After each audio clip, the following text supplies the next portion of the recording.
ਧੰਨ ਵਾਹਿਗੁਰੂ ਸਾਹਿਬ ਜੀਓ। ਸਰੋਂ ਪਾਏ ਅੰਬੋ ਚੰਦਾ ਸ਼ੁਦਾ, ਕਿ ਮੈਦਾ ਪੁਰਜ ਗੋਇ ਚੌਗਾ ਸ਼ੁਦਾ। ਤਰੰਕਾਰ ਤੀਰੋ ਤੁਫੰਗੋ ਕਮਾਂ, ਬਰਾਮਦ ਯਕੇ ਹਾਂ ਓਹੂੰ ਅਜਜ਼ਹਾਂ। ਦਿਗਰ ਸ਼ੋਰ ਬੇਕੈਬਰੇ ਕੀਨ ਕੋਸ਼, ਜੇ ਮਰਦਨ ਮਰਦਾ ਬਰੂ ਬਰੂ ਰਫਤ ਹੋਸ਼। ਦਿਗਰ ਸ਼ੋਰਸ਼ ਕੈਬਰੇ ਕੀਨ ਕੋਸ਼, ਜੇ ਮਰਦਾਨ ਮਰਦਾ ਬਰੂ ਰਫਤ ਹੋਸ਼। ਹਾਮਾ ਖਾਚ ਮਰਦੀ ਕੁਨੰਦ ਕਾਰਜ਼ਾਰ, के बर चेहल तन आजदश बेशुमार। चरागे जहाँ चू शुदा बुरका पोश, शाही शब बरामद हमा जलवा जोश। हरां कश के कौले कुआं आए दश, के यशदा बरो रहनुमा आए दश। सो ये 43 नंबर तक आप पाठ सरवण किया।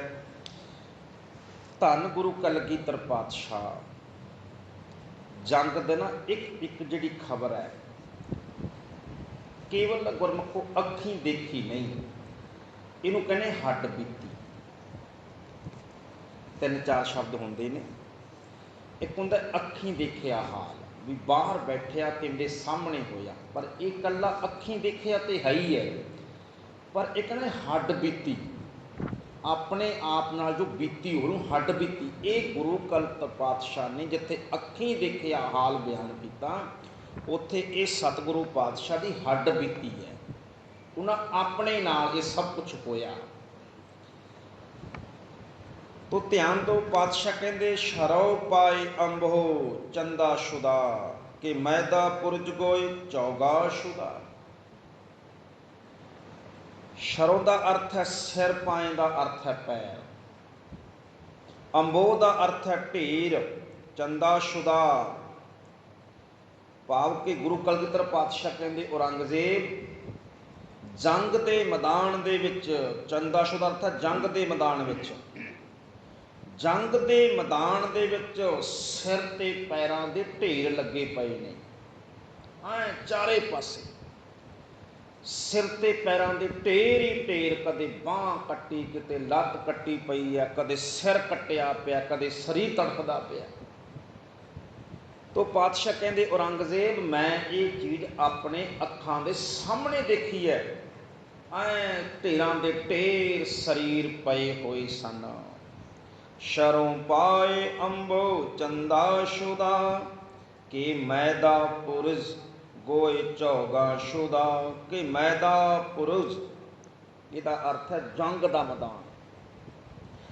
जंग का मैदान इंज भरिया होया सी सिर दे नाल, लोकां दियां शरीर दियां लोथां दे नाल, सिर पैर कट्टे हुए सिर पैरां दे नाल जंग का मैदान इंज भरिया होया। किवें कहन लगे गोए चौगा शुदा। गोए का अर्थ होंदा गेंद, खिदो। चौगा शुदा, ये ना दो अर्थ ने गुरमुखो। ये ना संधि विशेष इत्थे चौगा शुदा लिखा होया, चौगा शुदा। पर ध्यान दो जी, जो गोए शब्द है चौगा शुदा, चौगा का अर्थ होंदा खुंडियां। चौगा की अर्थ होंदा खिदो खुंडी, पुराने समय खेडी जाती सी। तो धन गुरु कलगीधर पातशाह कहते ने चारे पासे सिर ते पैर ही पैर, सिर ही सिर, शरीर ही शरीर दिखाई दे रहे सी जंग के मैदान विच। और खेत इंज भरिया होया सी मैदान, चमकौर दी जिहड़ी युद्ध का मैदान है, जिथे जंग हो रही है, हुण मैदान बोल रहे हैं। कहन लगे जिवें खेड का मैदान खिदो खूंडियां दे नाल भरिया होवे, भाव के चारे पासे केवल ते केवल लाशां ही मुर्दे दिखाई दे रहे सन। तरंकार तीरो तुफंगो कमा, ਬਰਾਮਦ ਯਕੇ ਹਾਂ ਉਹੂ ਅਜ਼ਜ਼ਾਂ ਹਾਂ। ਤੋ ਪਾਤਸ਼ਾਹ ਕਹਿੰਦੇ ਤਰੰਕਾਰ ਤੀਰੋ। ਤਰੰਕਾਰ ਕੀ ਹੁੰਦੀ ਹੈ? ਤੀਰ ਜਦੋਂ ਇਹ ਚੱਲਦਾ ਨਾ, ਤੀਰ ਚੱਲਦਾ ਛੂੰ, ਜਿਹੜੀ ਉਹਦੀ ਆਵਾਜ਼ ਹੁੰਦੀ ਹੈ ਉਸ ਨੂੰ ਤਰੰਕਾਰ ਕਿਹਾ ਜਾਂਦਾ। ਟੁਣ ਟੁਣ ਦੀ ਆਵਾਜ਼, ਤੀਰ ਦੇ ਚੱਲਣ ਦੀ ਆਵਾਜ਼। ਤਲਵਾਰ ਜੋ ਢਾਲ 'ਤੇ ਵੱਜਦੀ ਹੈ ਉਹਦੀ ਜਿਹੜੀ ਆਵਾਜ਼ ਨਿਕਲਦੀ ਹੈ ਉਹਨੂੰ ਤਰੰਕਾਰ ਕਿਹਾ ਜਾਂਦਾ। ਤਰੰਕਾਰ ਤੀਰੋ ਤੁਫੰਗੋ ਕਮਾਨ। ਤੁਫੰਗੋ ਅਰਥ ਹੁੰਦਾ ਬੰਦੂਕ, ਕਮਾਨ ਦਾ ਅਰਥ ਹੈ ਕਮਾਨ।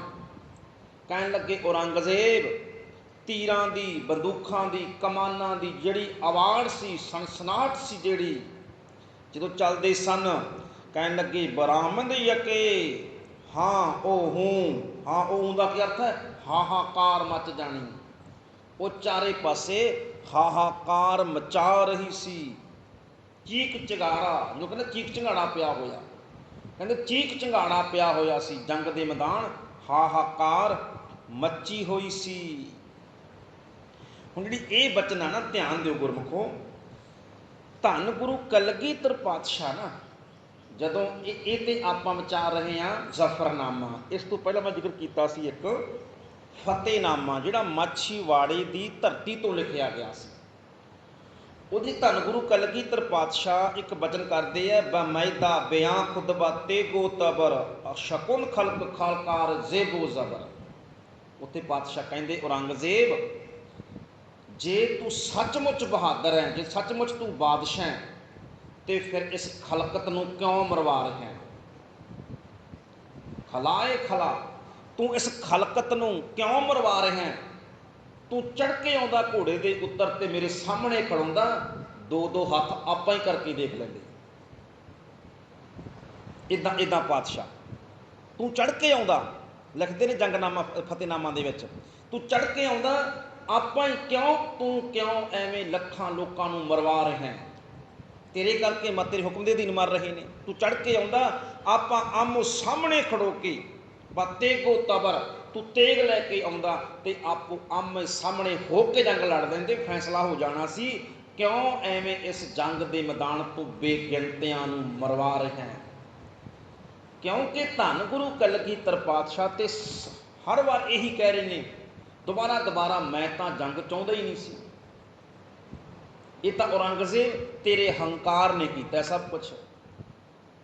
ਔਰ ਤੇ ਇੱਕ ਧਿਆਨ ਹੋਰ ਦਿਓ, ਦੇਖੋ ਇਹ ਨਾ ਜ਼ਫਰਨਾਮਾ ਲਿਖਦੇ ਆ ਪਾਤਸ਼ਾਹ, ਪਰ ਤੁਸੀਂ ਦੇਖੋ ਦੋ ਜੰਗਾਂ ਔਰ ਆਨੰਦਪੁਰ ਸਾਹਿਬ ਧਰਤੀ ਤੇ ਹੋ ਚੁੱਕੀਆਂ ਨੇ। ਜਿਹੜੇ ਅਖੀਰਲੇ ਦੋ ਜੰਗ ਹੋਏ, 8 ਮਹੀਨਿਆਂ ਦਾ ਘੇਰਾ ਪਿਆ ਨਾ, ਸਿੱਖਾਂ ਨੂੰ ਦੁੱਖ ਸਹਿਣੇ ਪਏ। ਘੋੜੇ, ਹਾਥੀ, ਬੜੇ ਪਿਆਰੇ ਆਪਣੇ ਪਸ਼ੂ ਛੱਡੋ, ਬਹੁਤ ਆਪਣੇ ਪਿਆਰੇ ਬੱਚੇ, ਪਰਿਵਾਰ ਤੜਫਦੇ ਹੋਏ, ਭੁੱਖ ਦੇ ਨਾਲ ਲਿਲਕਦੇ ਹੋਏ ਦੇਖੇ ਸਿੱਖਾਂ ਨੇ। ਮੈਂ ਸ਼ਾਇਦ ਕੁਝ ਸਮਾਂ ਪਹਿਲਾਂ ਇੱਕ ਬਿਆਨ ਕੀਤਾ ਸੀ, ਰਾਣਾ ਸਾਂਗਾ ਹੋਇਆ ਇੱਕ ਰਾਜਸਥਾਨ ਦਾ ਬੜਾ ਬਹਾਦਰ ਯੋਧਾ। ਸਾਰੇ ਰਾਜਸਥਾਨ ਦੇ ਰਾਜੇ ਕੁਝ ਹਾਰ ਗਏ, ਕੁਝ ਅਕਬਰ ਅੱਗੇ ਝੁਕ ਗਏ, ਪਰ ਰਾਣਾ ਸਾਂਗਾ ਨਾ ਝੁਕਿਆ ਤੇ ਨਾ ਹਾਰਿਆ। ਚਿਤੌੜਗੜ੍ਹ ਦੇ ਮੈਦਾਨ ਦੀ ਜੰਗ ਹਾਰ ਗਿਆ ਅਖੀਰ ਦੇ ਉੱਤੇ, ਪਰ ਆਪਣੇ ਆਪ ਨੂੰ ਸਰੈਂਡਰ ਨਹੀਂ ਕੀਤਾ। ਜੰਗ ਦੇ ਮੈਦਾਨ ਚੋਂ ਉਹ ਨਿਕਲ ਕੇ ਤੇ ਜੰਗਲ ਚਲਾ ਗਿਆ। ਉਹਦੀ ਬੱਚੀ ਸੀ ਇੱਕ 12-13 ਸਾਲ ਦੀ, ਉਹਦੇ ਨਾਲ। ਇੱਕ ਦਿਨ ਉਹ ਆਪਣੀ ਨਾ ਬੱਚੀ ਦੇ ਮੂੰਹ ਵੱਲ ਵੇਖਦਾ ਹੈ।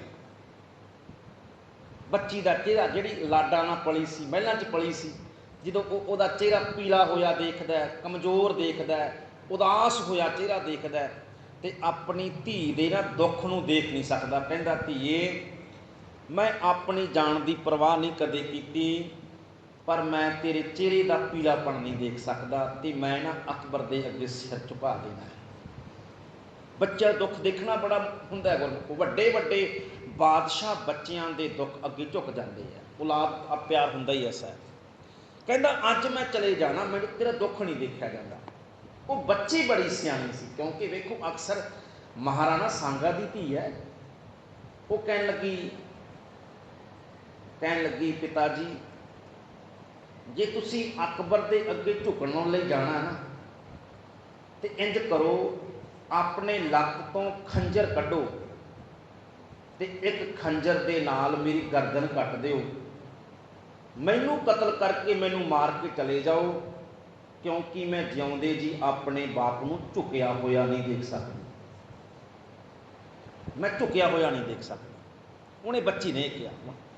ਅਰਥ ਕੀ ਬਣਿਆ ਵੀ ਇੰਨੇ ਵੱਡੇ ਵੱਡੇ ਬਹਾਦਰ ਯੋਧੇ ਵੀ ਸਨ ਜਿਹੜੇ, ਉਹ ਵੀ ਕੋਈ ਕਿਤੇ ਔਲਾਦ ਦਾ ਦੁੱਖ ਦੇਖ ਕੇ, ਭੁੱਖ ਦੇਖ ਕੇ ਕਿਤੇ ਨਾ ਕਿਤੇ ਕੰਬ ਗਏ। ਤੁਸੀਂ ਹਿਸਾਬ ਲਾਓ, 8 ਮਹੀਨਿਆਂ ਦੇ ਵਿੱਚੋਂ 3 ਮਹੀਨੇ ਇਕੱਲੇ ਸਿੱਖ ਨਹੀਂ ਭੁੱਖੇ ਰਹੇ, ਇਕੱਲੇ ਸਿੱਖ ਨਹੀਂ ਤੜਫੇ। 7 ਤੇ 9 ਸਾਲ ਦੇ ਬਾਬਾ ਜ਼ੋਰਾਵਰ ਸਿੰਘ, ਬਾਬਾ ਫਤਿਹ ਸਿੰਘ ਵੀ ਤੜਫੇ ਹੋਣਗੇ, ਕਿਉਂਕਿ ਅਕਸਰ ਉਹਨਾਂ ਨੂੰ ਇਹ ਥੋੜ੍ਹਾ ਵੀ ਸਿੱਖ ਭੁੱਖੇ ਸਨ ਤੇ ਉਹਨਾਂ ਨੂੰ ਪ੍ਰਸ਼ਾਦਾ ਮਿਲ ਜਾਂਦਾ ਸੀ। 7 ਸਾਲ ਦਾ ਛੋਟਾ ਜਿਹਾ ਹੈ ਬਾਬਾ ਫਤਿਹ ਸਿੰਘ, ਅਕਸਰ ਉਹ ਵੀ ਤਾਂ ਤੜਫਦਾ ਹੋਏਗਾ ਨਾ ਭੁੱਖ ਦੇ ਨਾਲ। 9 ਸਾਲ ਦਾ ਬਾਬਾ ਜ਼ੋਰਾਵਰ ਸਿੰਘ ਹੈ, ਭੁੱਖ ਤਾਂ ਲੱਗਦੀ ਹੋਏਗੀ ਸਰੀਰ ਨੂੰ, ਪਰ ਫਿਰ ਕਿਉਂਕਿ ਧੰਨ ਗੁਰੂ ਕਲਗੀਧਰ ਪਾਤਸ਼ਾਹ ਫਿਰ ਇੱਦਾਂ ਕਮਜ਼ੋਰ ਨਹੀਂ ਪਏ। ਤਾਂ ਹੀ ਤੇ ਕਹਿੰਦੇ ਆ ਨਾ ਵੀ ਜਿਹੜੇ ਗੁਰੂ ਦੇ, ਗੁਰੂ ਗੋਬਿੰਦ ਸਿੰਘ ਨਾ ਪ੍ਰਮਾਤਮਾ ਹੈ। ਕਿਉਂ ਪ੍ਰਮਾਤਮਾ ਹੈ? ਗੁਣ ਨੇ ਪ੍ਰਮਾਤਮਾ ਵਾਲੇ। ਗੁਰੂ ਗੁਣਾ ਕਰਕੇ ਰੱਬ ਵਰਗਾ ਹੈ। ਗੁਰੂ ਗੁਣ ਦੇਖੋ ਤੁਸੀਂ ਕਿੱਦਾਂ ਦੇ ਨੇ, ਇਹ ਬੰਦੇ ਦੇ ਕੋਲ ਥੋੜਾ ਹੋ ਸਕਦੇ ਆ। ਕਈ ਕਹਿ ਦਿੰਦੇ ਨੇ ਗੁਰੂ ਗੋਬਿੰਦ ਸਿੰਘ ਤਾਂ ਆਮ ਇਨਸਾਨ ਹੀ ਸੀ। ਆਮ ਇਨਸਾਨ ਤਾਂ ਕੰਬ ਜਾਂਦਾ ਹੈ। ਤੁਸੀਂ ਦੇਖੋ ਨਾ, ਮਾਧੋ ਦਾਸ ਬੈਰਾਗੀ ਹੈ ਜਿਹੜਾ, ਜਦੋਂ ਉਹ ਰਾਜਪੂਤ ਹੈ, ਘਰ ਦੇ ਵਿੱਚ ਹੈ, ਆਪ ਹੀ ਤੀਰ ਮਾਰਦਾ। ਆਮ ਇਨਸਾਨ ਆ ਉਹ ਆਮ ਇਨਸਾਨ ਸੀ। ਤੇ ਜਦੋਂ ਤੀਰ ਮਾਰਦਾ ਹੈ ਹਿਰਨੀ ਦੇ, ਤੜਫਦੇ ਬੱਚੇ ਡਿੱਗ ਪੈਂਦੇ ਨੇ, ਬਾਹਰ ਮਰ ਜਾਂਦੇ ਨੇ, ਤੇ ਹਿਰਨੀ ਤੜਫਦੇ ਬੱਚਿਆਂ ਨੂੰ ਦੇਖ ਕੇ ਵੀ ਉਹ ਘਬਰਾ ਜਾਂਦਾ ਔਰ ਤੀਰ ਕਮਾਂ ਸੁੱਟ ਦਿੰਦਾ। ਲਛਮਣ ਦਾਸ ਸੀ ਉਹਦਾ ਨਾਂ, ਜਦੋਂ ਬੰਦਾ ਸਿੰਘ ਬਹਾਦਰ ਲਛਮਣ ਦਾਸ ਸੀ। ਪਰ ਕਿ ਇਹ ਆਮ ਇਨਸਾਨ ਦੀ ਨਿਸ਼ਾਨੀ ਤਾਂ ਇਹ ਹੁੰਦੀ ਹੈ। ਪਰ ਉਹ ਤਾਂ ਜੇ ਨਹੀਂ ਕੰਬੇ, ਹਿਰਦਾ ਨਹੀਂ ਕੰਬਿਆ, ਕਹਿਣ ਲੱਗੇ ਨਹੀਂ। ਔਰ ਅਖੀਰ ਜਾ ਕੇ ਇਹ ਕਹਿ, ਜਦੋਂ ਸਿੱਖਾਂ ਨੇ ਪੁੱਛਿਆ ਸਤਿਗੁਰੂ ਪਾਤਸ਼ਾਹ ਬੱਚੇ ਕਿੱਥੇ ਨੇ, ਤਾਂ ਪਾਤਸ਼ਾਹ ਕਹਿੰਦੇ 4 ਮੂਏ ਤੋਂ ਕਿਆ ਹੁਆ। ਦੇਖੋ ਇਹ ਕਿਆ ਹੁਆ ਸ਼ਬਦ ਹੈ, ਉਹ ਬਹੁਤ ਵੱਡਾ ਸ਼ਬਦ ਹੈ। ਕੀ ਹੋ ਗਿਆ? ਆਪਾਂ ਕਹਿੰਦੇ ਆ 10,000 ਯਾਰ 1000 ਦਾ ਘਾਟਾ ਪੈ ਗਿਆ ਤੇ ਕੀ ਹੋ ਗਿਆ, ਇੱਦਾਂ ਹੀ ਕਹਿੰਦੇ 2000 ਦਾ ਘਾਟਾ ਪੈ ਗਿਆ ਕੀ ਹੋ ਗਿਆ। ਭਾਵ ਕਿ ਛੋਟਾ ਨੁਕਸਾਨ। ਕੀ ਹੋਇਆ ਦਾ ਅਰਥ ਹੁੰਦਾ ਛੋਟਾ ਜਿਹਾ ਨੁਕਸਾਨ। ਤੇ ਧੰਨ ਗੁਰੂ ਕਲਗੀਧਰ ਪਾਤਸ਼ਾਹ ਸਾਰਾ ਪਰਿਵਾਰ ਖਤਮ ਹੋ ਗਿਆ, ਕੁਰਬਾਨ ਹੋ ਗਿਆ, 4 ਬੱਚੇ ਸ਼ਹੀਦ ਹੋ। ਕੀ ਕਹਿੰਦੇ ਨੇ ਫਿਰ ਕੀ ਹੋ ਗਿਆ? ਤਾਂ ਫਿਰ ਕੀ ਹੋ ਗਿਆ? ਇਹ ਉਹੀ ਕਹਿ ਸਕਦਾ ਜਿਹੜਾ ਪਰਮਾਤਮਾ ਰੂਪ ਹੈ। ਪੁੱਤ ਵਾਰ ਕੇ, ਔਰ ਇੱਕ ਨਹੀਂ, 2 ਨਹੀਂ, 4 ਪੁੱਤ ਵਾਰ ਕੇ ਨਾ। 4 ਮੂਏ ਤੋਂ ਕਿਆ ਹੁਆ, 4 ਮਰ ਗਏ ਤੇ ਕੀ ਹੋ ਗਿਆ। ਭਾਵੇਂ ਇਹ ਛੋਟੀ ਜੀ ਗੱਲ ਹੈ। ਹੁਣ ਛੋਟੀ ਜੀ ਗੱਲ ਇਹ ਗੁਰੂ ਗੋਬਿੰਦ ਸਿੰਘ ਵਾਸਤੇ ਹੋ ਸਕਦੀ ਹੈ, ਸਾਡੇ ਵਾਸਤੇ ਥੋੜਾ ਹੋ ਸਕਦੀ ਹੈ, ਆਮ ਇਨਸਾਨ ਵਾਸਤੇ ਨਹੀਂ ਹੋ ਸਕਦੀ ਹੈ।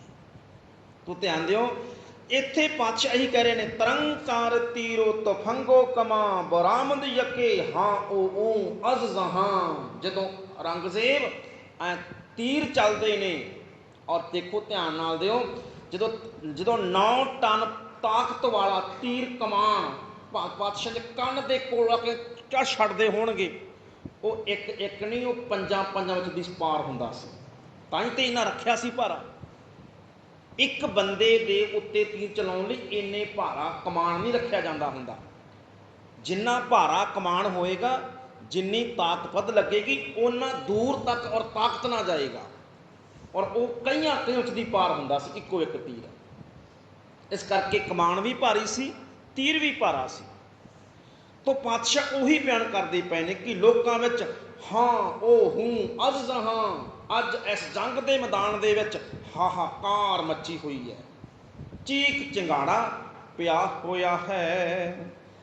ਦਿਗਰ ਸ਼ੋਰ ਬੇਕੈਬਰੇ ਕੀ ਨਾ ਕੋਸ਼, ਜੇ ਮਰਦਨ ਮਰਦਾ ਰਬੂ ਰਫਤ ਹੋਸ਼।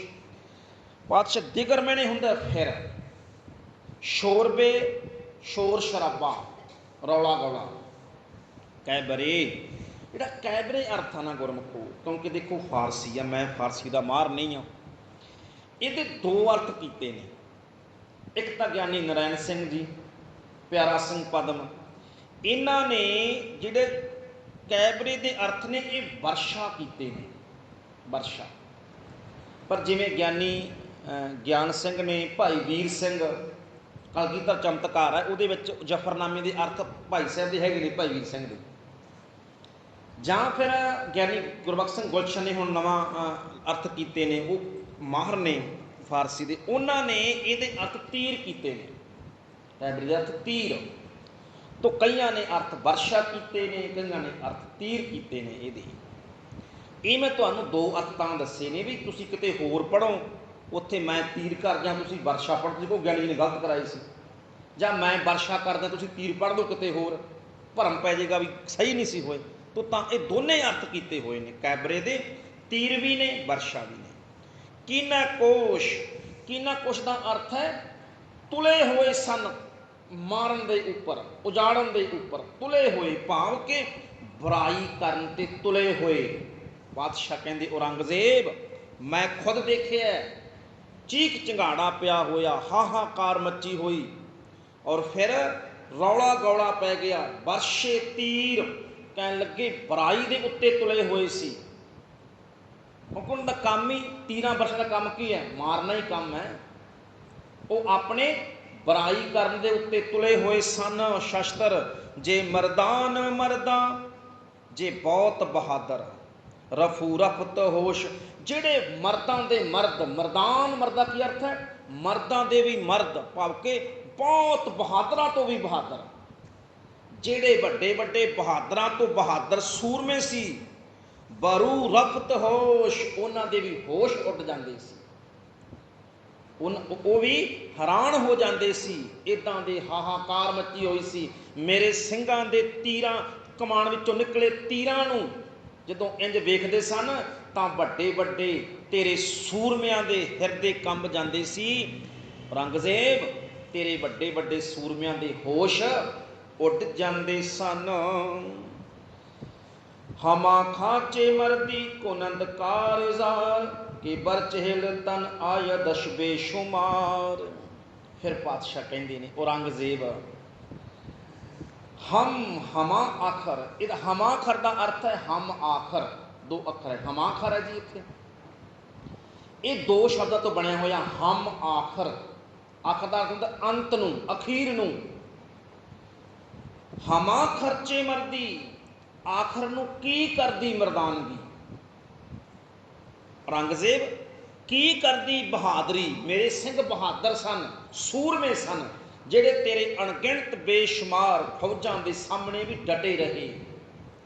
ਇਹ ਕੋਈ ਜੰਗ ਨਹੀਂ ਸੀ, ਦੁਨੀਆ ਦੀ ਗੁਰਮੁਖੋ ਸਭ ਤੋਂ ਅਸਾਵੀ ਜੰਗ। ਦੇਖੋ ਮੈਂ ਤਾਂ ਕਹਿੰਦਾ ਹੁੰਦਾ, ਤਿੰਨ ਜਿਹੜੀਆਂ ਪਹਿਲੀਆਂ 10 ਸਭ ਤੋਂ ਵੱਡੀਆਂ ਜੰਗਾਂ ਹੁੰਦੇ ਸੰਸਾਰ ਦੀਆਂ, ਸਭ ਤੋਂ ਵੱਡੀਆਂ ਜੰਗਾਂ, ਉਹਨਾਂ ਦੇ ਵਿੱਚ 3 ਜੰਗਾਂ ਇਕੱਲੇ ਸਿੱਖਾਂ ਦੀਆਂ।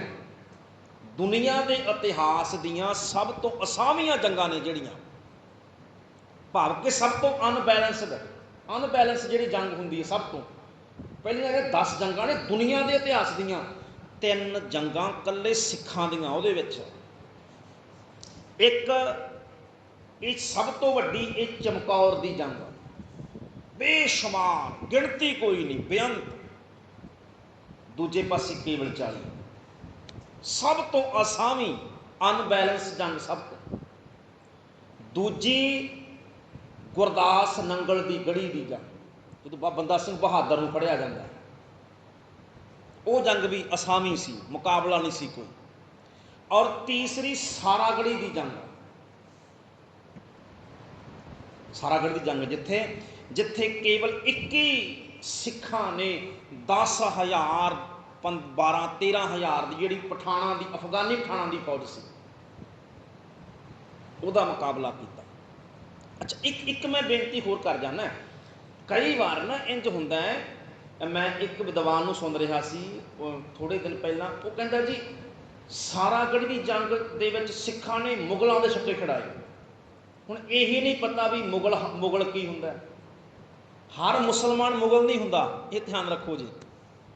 ਕਈ ਇੰਝ ਕਹਿੰਦੇ ਸਿੱਖਾਂ ਦੀਆਂ ਸਾਰੀਆਂ ਜੰਗਾਂ ਮੁਗਲਾਂ ਦੇ ਨਾਲ, ਸਾਰਾਗੜ੍ਹ ਦੀ ਜੰਗ ਮੁਗਲਾਂ ਦੇ ਨਾਲ, ਭਾਵ ਕਿ ਮੁਸਲਮਾਨ ਤਾਂ ਹੋਰ ਹੁੰਦੇ ਆ, ਮੁਗਲ ਹੋਰ ਹੁੰਦੇ ਆ। ਮੁਗਲ ਹੈ ਜਿਹੜੇ ਉਹ ਹਿੰਦੁਸਤਾਨ ਦੀ ਧਰਤੀ ਦੇ ਉੱਪਰ 1521 ਨੂੰ ਬਾਬਰ ਆਇਆ। ਬਾਬਰ ਪਹਿਲਾ ਮੁਗਲ ਸੀ, ਮੁਸਲਮਾਨ ਤੇ ਪਹਿਲਾਂ ਵਸਦੇ ਸੀ ਇੱਥੇ। ਜਿਹੜਾ ਧੰਨ ਗੁਰੂ ਨਾਨਕ ਸਾਹਿਬ ਪਾਤਸ਼ਾਹ ਦਾ ਪਿਆਰ ਕਰਨ ਵਾਲਾ ਸ਼ਰਧਾਲੂ ਹੈ, ਦੌਲਤ ਖਾਂ ਕੌਣ ਹੈ? ਮੁਸਲਮਾਨ ਹੀ ਹੈ। ਮੁਸਲਮਾਨ ਤਾਂ ਹਿੰਦੁਸਤਾਨ ਸਦੀਆਂ ਤੋਂ ਵਸਦੇ ਸਨ। ਮੁਗਲ ਦਾ ਅਰਥ ਹੁੰਦਾ ਜਿਹੜੇ ਚੰਗੇਜ਼ ਖਾਨ ਦੀ ਔਲਾਦ। ਚੰਗੇਜ਼ ਖਾਨ ਇੱਕ ਬਾਦਸ਼ਾਹ ਹੋਇਆ ਇੱਧਰ ਮੰਗੋਲੀਆ ਦਾ ਹੋਇਆ ਚੰਗੇਜ਼ ਖਾਨ, ਔਰ ਜਿਹਨੇ ਸਭ ਤੋਂ ਵੱਧ ਜਿੱਤਿਆ ਏਰੀਏ ਦੇ ਮੁਤਾਬਕ ਸਭ ਤੋਂ ਵੱਡਾ ਬਾਦਸ਼ਾਹ ਮੰਨਿਆ ਜਾਂਦਾ ਚੰਗੇਜ਼ ਖਾਨ। 33% ਕਹਿੰਦੇ ਨੇ ਵੀ ਉਹਨੇ ਜਿੱਤ ਲਈ ਸੀ ਥਾਂ ਧਰਤੀ ਸਭ ਤੋਂ ਵੱਧ। ਜਿਹੜੇ ਉਹਦੀ ਅੰਸ਼ ਵੰਸ਼ ਹੈ ਅੱਗੇ ਚੰਗੇਜ਼ ਖਾਨ ਦੀ, ਜਿਹੜੇ ਮੰਗੋਲ ਵਾਲੇ ਪਾਸੇ ਤੋਂ ਆਏ, ਮੰਗੋਲੀਆ ਤੋਂ ਸ਼ਬਦ ਬਣਿਆ ਮੁਗਲ, ਮੰਗੋਲੀਆ ਤੋਂ ਆਉਣ ਵਾਲੇ। ਜਿਵੇਂ ਜਿਹੜੇ ਬਾਬਰ ਸੀ, ਬਾਬਰ ਤੋਂ ਬਾਅਦ ਫਿਰ ਹਮਾਯੂ ਆਇਆ, ਅਕਬਰ ਆਇਆ, ਜਹਾਂਗੀਰ, ਸ਼ਾਹਜਹਾਂ, ਇਹ ਔਰੰਗਜ਼ੇਬ, ਬਹਾਦਰ ਸ਼ਾਹ ਜ਼ਫਰ, ਇਹ ਸਾਰੇ ਮੁਗਲ ਅੰਸ਼ ਵੰਸ਼ ਸੀ। ਇਹਨਾਂ ਨੂੰ ਮੁਗਲ ਕਿਹਾ ਜਾਂਦਾ। ਉਹ ਹੁਣ ਜਿਹੜੇ ਕਾਬਲ ਘਧਾਰ ਵਾਲੇ ਨੇ, ਅਫਗਾਨਿਸਤਾਨ ਵਾਲੇ ਆ, ਉਹ ਤਾਂ ਪਠਾਨ ਹੁੰਦੇ ਸੀ। ਜਿਵੇਂ ਅਹਿਮਦ ਸ਼ਾਹ ਅਬਦਾਲੀ, ਮੁਗਲ ਥੋੜਾ ਸੀ ਉਹ ਮੁਗਲ ਨਹੀਂ ਸੀ ਉਹ। ਤੋ ਹਰ ਮੁਸਲਮਾਨ ਜਰਨੈਲ ਮੁਗਲ ਨਹੀਂ ਹੁੰਦਾ। ਮੁਗਲ ਦਾ ਅਰਥ ਹੈ ਜਿਹੜੇ ਚੰਗੇਜ਼ ਖਾਨ ਤੇ ਹਿੰਦੁਸਤਾਨ ਜਿਹੜੇ ਬਾਬਰ ਦੀ ਅੰਸ਼ ਵੰਸ਼ ਵਾਲੇ ਸਨ, ਜਿਹੜੇ ਉਹ ਮੁਗਲ, ਜਿਨ੍ਹਾਂ ਸੰਬੰਧ ਮੰਗੋਲੀਆ ਦੇ ਬਾਦਸ਼ਾਹ ਚੰਗੇਜ਼ ਖਾਨ ਦੇ ਨਾਲ ਹੈ। ਇਸ ਕਰਕੇ ਜਿਹੜੀ ਤੀਜੀ ਜੰਗ ਹੈ ਸਾਰਾਗੜੀ ਦੀ ਜੰਗ, ਔਰ ਫਰਾਂਸ ਦੇ ਪ੍ਰਾਇਮਰੀ ਸਕੂਲਾਂ 'ਚ ਪੜ੍ਹਾਈ ਜਾਂਦੀ ਹੈ ਸਾਰਾਗੜੀ ਦੀ ਜੰਗ। ਤਾਂ ਉਹ ਪੜ੍ਹਾਉਂਦੇ ਨੇ ਆਪਣੇ ਬੱਚਿਆਂ ਨੂੰ ਇੱਦਾਂ ਕਰਕੇ। ਤੋ ਇਹ ਪਾਤਸ਼ਾਹੀ ਬਚਨ ਕਰਦੇ ਪਏ ਨੇ, ਹਮਾਖ ਕੇ ਮਰਦੀ ਕੁਨੰਦ ਆਕਾਰਗਰ ਕੀ ਕਰਦੀ ਅਖੀਰ ਨੂੰ, ਹਮਾਖਰ ਆਖਰ ਨੂੰ। ਔਰੰਗਜ਼ੇਬ ਕੱਲੀ ਬਹਾਦਰੀ ਕਿੰਨਾ ਕੁ ਚਿਰ ਕੰਮ ਕਰਦੀ। ਕੁਨੰਦ ਕਾਰਗਰ ਯੁੱਧ ਦੇ ਮੈਦਾਨ ਦੇ ਵਿੱਚ ਕਿ ਬਰ ਚਹਿਲ ਤਨ, ਚਹਿਲ ਤਨ ਦਾ ਅਰਥ ਹੈ 40 ਸਰੀਰ, ਚਹਿਲ ਦਾ ਅਰਥ ਹੈ 40, ਤਨ ਦਾ ਅਰਥ ਹੈ ਸਰੀਰ, ਭਾਵ ਕਿ ਮੇਰੇ 40 ਸਿੰਘ। ਜਿਹੜੇ ਮੇਰੇ 40 ਸਿੰਘ ਸਨ ਉਹਨਾਂ ਦੇ ਉੱਪਰ ਆਦਸ਼ ਬੇਸ਼ੁਮਾਰ ਆ ਕੇ ਪੈ ਗਏ ਕਿ ਅਣਗਿਣਤ। ਜਦੋਂ ਉਹਨਾਂ ਲੱਖਾਂ ਦੀ ਗਿਣਤੀ ਦੇ ਵਿੱਚ ਲੱਗ ਰਹੇ ਤੇਰੀ ਫੌਜ ਦੇ ਬੇਸ਼ੁਮਾਰ ਅਣਗਿਣਤ ਸਿਪਾਹੀਆਂ ਨੇ ਮੇਰੇ ਕੇਵਲ 40 ਦੇ ਉੱਪਰ ਹਮਲਾ ਕਰ ਦਿੱਤਾ। ਤੇ ਬਹਾਦਰੀ ਕਿੰਨਾ ਚਿਰ ਕੰਮ ਕਰਦੀ। ਇਸੇ ਨੂੰ ਅੱਲਾ ਯਾਖਾ ਜੋਗੀ ਲਿਖਦੇ ਨੇ, ਫਿਰ ਸਰਦਾਰ ਸਰ ਕਟਾਨੇ ਕੋ ਮਜਬੂਰ ਹੋ ਗਈ। ਅਖੀਰ ਨੂੰ ਕਿਉਂਕਿ ਸਰੀਰ ਹੈ, ਥੱਕਣਾ ਵੀ ਹੈ, ਸਰੀਰ ਨੇ ਥਕਾਵਟ, ਔਰ ਭੁੱਖੇ ਭਾਣੇ ਸੀ। ਸਭ ਤੋਂ ਵੱਧ ਕੀ ਸੀ? ਭੁੱਖੇ ਭਾਣੇ। 8 ਮਹੀਨਿਆਂ ਤੋਂ ਭੁੱਖੇ ਭਾਣੇ ਕੱਟੇ ਸਨ। ਬਿਲਕੁਲ ਸਰੀਰ ਕਮਜ਼ੋਰ ਪੈ ਚੁੱਕੇ ਸੀ, ਔਰ ਕਮਜ਼ੋਰ ਸਰੀਰ ਦੇ ਨਾਲ ਵੀ ਇੰਨੀ ਵੱਡੀ ਜੰਗ ਲੜਨੀ, ਔਰ ਭੁੱਖ ਇੱਕ ਦੋ ਦਿਨਾਂ ਦੀ ਨਹੀਂ ਹੈ, 8 ਮਹੀਨਿਆਂ ਦੀ ਭੁੱਖ। ਉਸ ਤੋਂ ਬਾਅਦ ਵੀ ਇੰਨੀ ਵੱਡੀ ਜੰਗ ਲੜਨੀ, ਇਹ ਕੇਵਲ ਗੁਰੂ ਕਿਰਪਾ ਦੇ ਨਾਲ ਹੀ ਹੋ ਸਕਦਾ ਹੈ। ਉਸ ਤੋਂ ਗੁਰੂ ਦੀ ਕਿਰਪਾ ਤੋਂ ਬਿਨਾਂ ਨਹੀਂ ਹੋ ਸਕਦਾ। ਇੱਦਾਂ ਦੀ ਇਹ ਕਰਾਮਾਤ ਹੈ, ਇਹ ਕਰਾਮਾਤ ਵਰਤੀ ਜਿਹੜੀ। ਤੋਂ ਪਾਤਸ਼ਾਹ ਕਹਿੰਦੇ ਆਖਰ ਲੜਾਈ ਵਿੱਚ ਇਕੱਲੀ ਬਹਾਦਰੀ, ਇਕੱਲੀ ਸੂਰਮਗਤੀ ਕੀ ਕਰਦੀ ਔਰੰਗਜ਼ੇਬ, ਜਦੋਂ ਕੇਵਲ ਮੇਰੇ 40 ਸਿੰਘਾਂ ਦੇ ਸਰੀਰਾਂ ਦੇ ਉੱਪਰ ਤੇਰੀ ਬੇਸ਼ੁਮਾਰ ਫੌਜ ਟਿੱਡੀ ਦਲ ਨੇ, ਤੇਰੇ ਟਿੱਡੀ ਦਲ ਨੇ ਹਮਲਾ ਕਰ ਦਿੱਤਾ। ਚਰਾਗੇ ਜਹਾਂ ਝੂਸ਼ੁਦਾ ਬੁਰਕਾ ਪੋਸ਼, ਸ਼ਾਹੇ ਸ਼ਬ ਬਰਾਮਦ ਹਮਾ ਜਲਵਾ ਜੋਸ਼। ਸਤਿਗੁਰੂ ਪਾਤਸ਼ਾਹ ਕਹਿੰਦੇ ਫਿਰ ਅਖੀਰ ਨੂੰ ਸ਼ਾਮ ਹੋ ਗਈ। ਇੱਥੇ ਹੁਣ ਭਾਵ ਜਿਹੜਾ ਇੱਥੋਂ ਤੱਕ ਜਿਹੜਾ ਜੰਗ ਦਾ ਹਾਲ ਸੀ ਨਾ, ਉਹ ਦਿਨ ਦੀ ਜੰਗ ਦਾ ਪਾਤਸ਼ਾਹ ਬਿਆਨ ਕਰਦੇ ਪਏ। ਇੱਥੇ ਫਿਰ ਪਾਤਸ਼ਾਹ ਕਹਿੰਦੇ ਚਰਾਗੇ ਜਹਾਂ, ਜਹਾਨ ਦਾ ਚਿਰਾਗ, ਚਿਰਾਗੇ ਜਹਾਂ ਦਾ ਕੀ ਅਰਥ ਹੈ? ਜਹਾਨ ਦਾ ਚਿਰਾਗ, ਭਾਵ ਕਿ ਦੀਵਾ, ਸੰਸਾਰ ਦਾ ਦੀਵਾ, ਸੂਰਜ ਲਈ ਵਰਤਿਆ ਗਿਆ। ਝੂਸ਼ੁਦਾ ਬੁਰਕਾਪੋਸ਼, ਬੁਰਕਾਪੋਸ਼ ਦਾ ਕੀ ਅਰਥ ਹੁੰਦਾ?